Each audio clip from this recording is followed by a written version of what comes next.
जी next है हमारे पास capacitance of a parallel plate capacitor, जिसमें हम कंसीडर करते हैं consider a parallel plate capacitor as shown in the figure. जैसे हमने अभी देखा पीछे फिगर में कि जो हमारे पास ये पैरेलल प्लेट कैपेसिटर है, ये बैटरी है जिसको वोल्टेज V हमने दिया हुआ है और उसके दरमियान जो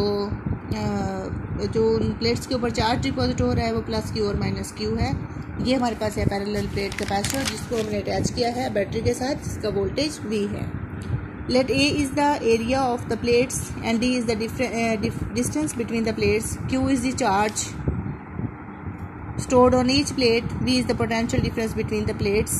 E is the electric field between the plates and sigma is the surface charge density on the plates. इसमें जो यहाँ पर देखेंगे हमारे पास पॉजिटिव चार्ज एक प्लेट पे डिपॉजिट होगा, दूसरे पे नेगेटिव होगा, तो यहाँ पर इनके दरमियान में यहाँ इलेक्ट्रिक फील्ड डेवलप हो जाएगा जिसकी डायरेक्शन पॉजिटिव से नेगेटिव की तरफ होगी। और जो सिग्मा होगा ये होगी सरफेस चार्ज डेंसिटी, यानी हर प्लेट के ऊपर चार्ज जो है वो क्यू डिपॉजिट हुआ है उसके करस्पॉन्डिंग अगर हम चार्ज पर यूनिट एरिया ले लें तो वो हमारे पास सरफेस चार्ज डेंसिटी बन जाएगी सिग्मा से, जिसे हम रिप्रेजेंट करते हैं। यहाँ पर जैसे सिग्मा बताया गया है कि जो सिग्मा है, यहाँ पर जो सिग्मा है this is the surface charge density. Capacitance when air or vacuum between the plates. अब हम देखेंगे कि कैपेसिटेंस की वैल्यू क्या होगी जब हमारे पास प्लेट्स के दरमियान में एयर है या वैक्यूम है। Let there is an air और the vacuum between the plates of the capacitor, then जो कैपेसिटेंस होगी in the presence of the vacuum C vacuum is equal to Q by V। और जो E है electric field, हमने कहा कि दोनों प्लेट्स के दरमियान में इलेक्ट्रिक फील्ड डेवलप हो जाएगा, उसके करस्पॉन्डिंग जो पोटेंशियल डिफरेंस V है और अगर separation between the plates D हो तो उस सूरत में हमारे पास जो इलेक्ट्रिक फील्ड होगी वो इक्वल हो जाएगी V ओवर D के। Electric field intensity between two oppositely charged plates is given by E is equal to sigma by epsilon naught. ये फार्मूला होगा जनरल इसका, जहाँ से हम potential difference in terms of electric field intensity निकाल लेंगे। और अगर हम देखें कि जो इलेक्ट्रिक फील्ड इंटेंसिटी है इसका formula between two oppositely charged plates हमने गॉसिस लॉ में डिराइव किया था, तो वो था E is equal to sigma by epsilon not.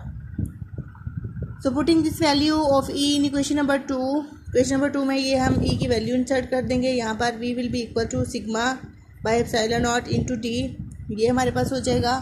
उसके बाद होगा also the surface charge density on the plates is given by, surface charge density होगी चार्ज पर यूनिट एरिया, तो इसमें चार्ज Q हमारे पास सिग्मा A के बराबर हो जाएगा।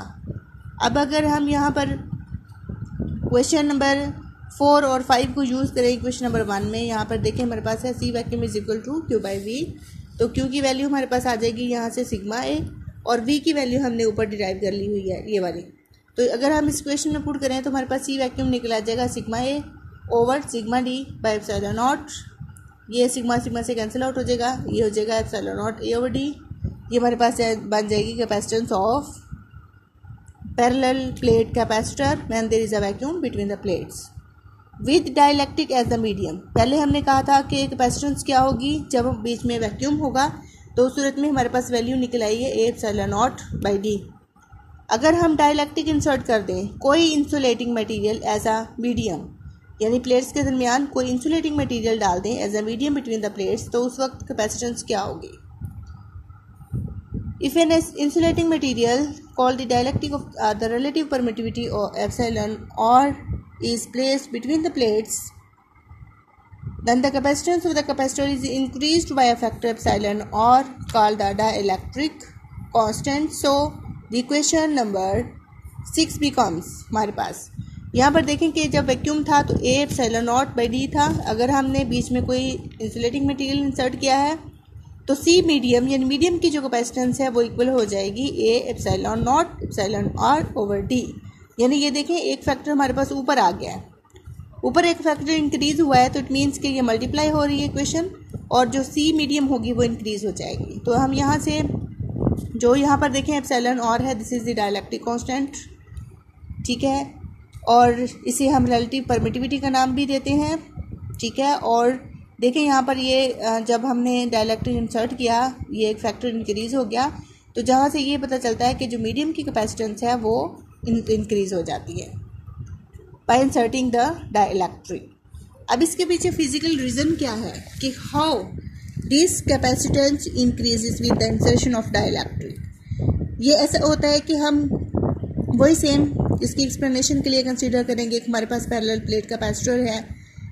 When plates are connected to a voltmeter as shown in the figure. यहाँ पर देखें फिगर में कि हमारे पास यह पैरेलल प्लेट कैपेसिटर है, इसके क्रॉस जब हमने इसको पैरेलल प्लेट कैपेसिटर को वोल्ट मीटर के साथ अटैच कर दिया। वोल्ट मीटर का क्या काम है कि वो वोल्टेज को या पोटेंशियल डिफरेंस को क्रॉस द प्लेट्स मेजर करेगा। The volt meter measures the potential difference between the plates. Then an insulating material is placed between the plates. Then reading drops indicating a decrease in the potential difference between the plates. यानी हम जब volt meter basically हम यहाँ attach करेंगे इन दोनों plates के दरमियान potential difference measure करने के लिए, और हम देखेंगे कि जब हम इंसुलेटिंग मटेरियल प्लेस करेंगे दोनों प्लेट्स के दरमियान में यहाँ पर, तो ये जो वोल्ट मीटर है उसकी रीडिंग यहाँ पर देखें अगर मैक्सिमम पे जा रही है, इस तरफ से मैक्सिमम की तरफ जा रही है, तो इस सूरत में देखें ये एरो जो है नीडल जो है इसकी वोल्ट मीटर की वो पीछे नजर आ रही है, जो कि decrease in volt potential difference या वोल्टेज शो कर रही है बाय इंसर्टिंग अ मीडियम।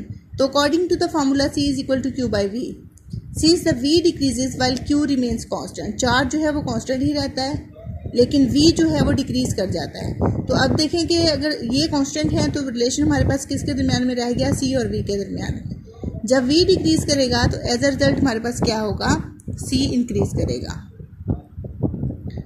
उसके बाद हम एक छोटी सी चीज़ देखते हैं कि हमने पीछे बात की है एप्सिलॉन और इज द डाइलेक्ट्रिक कांस्टेंट। ये क्या है?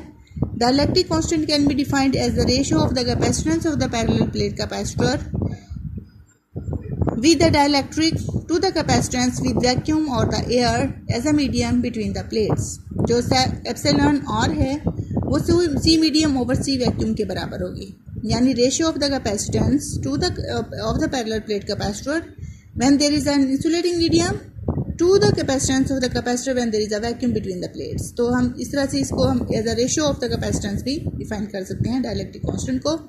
ऊपर जो हमने स्टडी किया है कैपेसिटेंस इंक्रीजेज विद डाइलेक्ट्रिक, तो ये बहुत ही इम्पोर्टेंट है। ये मोस्टली MCQ के तौर पर भी आ जाता है और इसका शॉर्ट क्वेश्चन भी आ जाता है कि why the capacitance of the capacitor increases with dielectric, या आइदर इंक्रीज करती है या डिक्रीज करती है। ये MCQs में पूछा जा सकता है, बहुत इंपॉर्टेंट है।